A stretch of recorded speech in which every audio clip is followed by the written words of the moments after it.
I had hoped to make a wide-ranging speech this afternoon that discussed the practical and policy dangers facing the Welsh fishing industry, but instead I'll concentrate my remarks on just 3 points.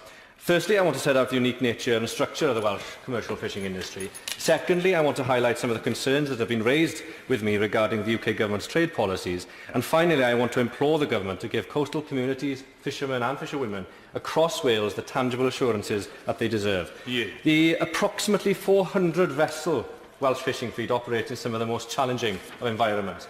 Not only do they face hostile sea conditions, but they must also operate within a low quota of around 100 tonnes a year for fish covered by the total allowable catch regulations. Now, the adaptable and hardy Welsh fishing industry has adapted to these conditions, focusing much of its attentions on non-TAC species, including sea bass, which we've heard a lot about this afternoon, and significant amounts of shellfish.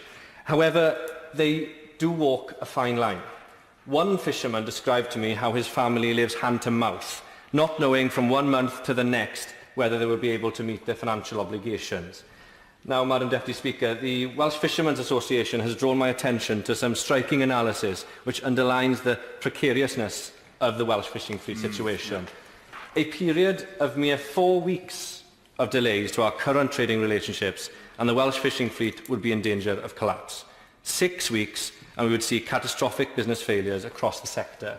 Now, this takes me on to my next point, the trade issues that are at the forefront of Welsh fishermen's minds. Our small-scale fleet trades widely in a dynamic market of live and therefore perishable products. Tariff barriers will of course have a huge impact on their viability. However, non-tariff barriers could be just, if not more, devastating, as the Honourable Member for Tynemouth referred to earlier this afternoon. Now, trade in live or fresh food produce is a tricky business at the best of times, but customs checks and additional delays to the process of trade will cause the value of this produce to deteriorate, rendering trade impossible and inviable in certain circumstances. Now, by gambling away our existing trade relationship with the EU, we risk the creation of such customs checks and a raft of non-tariff barriers. Empty rhetoric of frictionless trade is meaningless to the coastal communities peering over the edge of this hard Brexit cliff that the government has created. Madam Deputy Speaker, I will not apologise for repeating once again a simple solution to this problem: retaining membership of the customs union and single market. If the Welsh fishing industry is decimated, as it well could be if the government carries on as it is, investment will be drained from coastal communities such as those in Ceredigion. Already hard hit, this money is unlikely to return to them.